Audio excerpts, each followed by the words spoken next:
नमस्ते एवरीवन, मैं वैद्य सर्वेश कुमार तिवारी स्वागत करता हूं आपका द वायरल आयुर्वेदा के इस एपिसोड में। हमारे पूरे देश में गणेश चतुर्थी का त्यौहार बड़े उत्साह से मनाया गया। 10 दिन गणेश जी हम सभी के घर में विराजमान थे।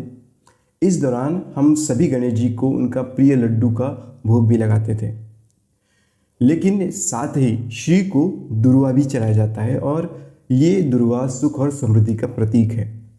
किंतु आज हम दुर्वा के हेल्थ से रिलेटेड विषय पर कुछ चर्चा करते हैं। दुर्वा, नानक नन्हे बने रहो जैसे नन्ही दूब, बड़े बड़े बही जाते हैं दूब खूब की खूब।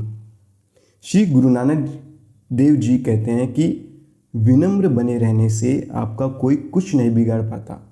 जैसे सैलाब आने पर दूब लेट जाती है और वो सैलाब ऊपर से निकल जाता है, जिससे धूप और बढ़ जाती है। लेकिन जो विनम्र नहीं होते, जो परिस्थिति अनुसार ईगो को नहीं छोड़ते, वे बड़े बड़े पेड़ों समान सैलाब में बह जाते हैं। दुर्वा की बात करें तो अमरी, अमृता, अनंता, अनुवल्लिका, असीतालता, बहुवीर्या, भार्गवी, भूतहंत्री, धूर्ता, दुर्वा, गौरी, गुना, हर्षालिका, हरताली, जया, महौषधि, महायरी, मंगला, सहस्त्र परवा, राम घास, ऐसे बहुत नाम हैं इस नन्ही घास दुर्वा के।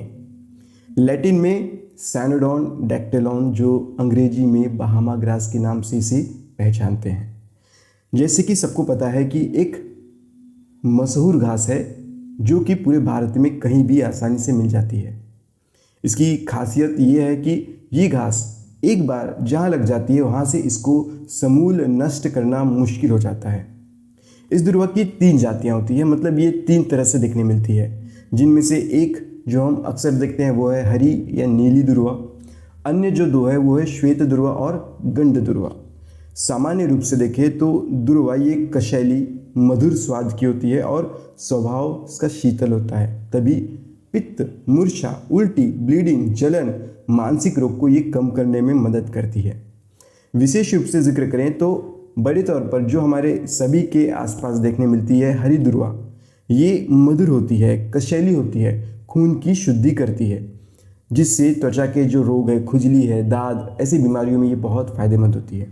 वहीं सफ़ेद दूब में यही सारी खूबियाँ हैं, साथ में ये खांसी को भी कम करती है।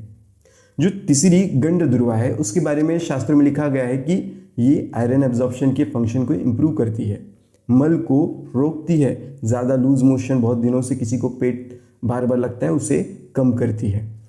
सिस्टम वाइज इसके गुणों की बात करेंगे तो दुर्वा की जड़ का काढ़ा बनाकर यदि मूत्र के इन्फेक्शन में प्रयोग किया जाए तो रोगी को इसका लाभ ज़रूर मिलता है।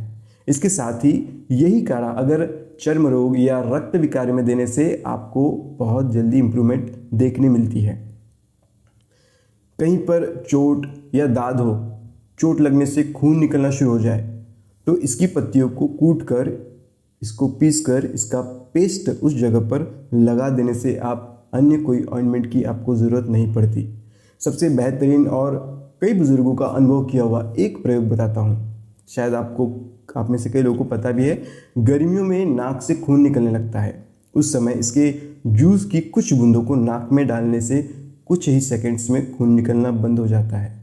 इसी तरह शरीर में कहीं से भी ज़्यादा ब्लीडिंग की शिकायत हो, इसके रस को पीने से रक्त बहना बंद हो जाता है। मुंह में छाले आ गए हों, उसके काढ़े से कुल्ला करें। इसके काढ़े से कुल्ला करने इसके काढ़े से अगर यदि आप कुल्ला करते हैं तो छाले बहुत जल्दी आपके ठीक हो जाएगी। और एक विशेष गुण जो कि सफ़ेद दुर्वा का है वो ये है कि इसके लगातार सेवन करने से शुक्राणु या काम वासना में कमी आती है। इसीलिए ब्रह्मचारी या साधु लोग सफ़ेद दुर्वा का नियमित सेवन करते हैं। इसीलिए जिनके लो स्पर्म्स है या जिन्हें बच्चे की ज़रूरत है उन्हें ये डेली यूज़ नहीं करना चाहिए। जिन माताओं बहनों को पीरियड्स के दौरान ब्लीडिंग ज़्यादा होती है या जो ज़्यादा ब्लीडिंग की समस्या से परेशान है, वो आपकी दवा के साथ साथ जो आप दवा खा रहे हैं डॉक्टर्स की या वैद्य की, उस दवा के साथ साथ इस दुर्वा का जूस भी सेवन करें। आपको बहुत जल्दी इसका फ़ायदा होना शुरू हो जाएगा। या जिसकी प्लेटलेट कम है उसे भी इसे सेवन करना चाहिए। तो ये इतने सारे फ़ायदे हमारे आसपास पाई जाने वाली छोटी सी दुर्वा में होते हैं। इसीलिए घर में कभी भी आपको इसकी अचानक इमरजेंसी में ज़रूरत पड़ती है तो इसके सारे गुण आपको पता होनी चाहिए। आशा करता हूँ इस वीडियो में आपको ज़रूर आपके लिए कुछ फ़ायदेमंद साबित हुआ होगा। अगले एपिसोड में जल्द ही आपसे फिर मुलाकात होगी। तब तक के लिए धन्यवाद।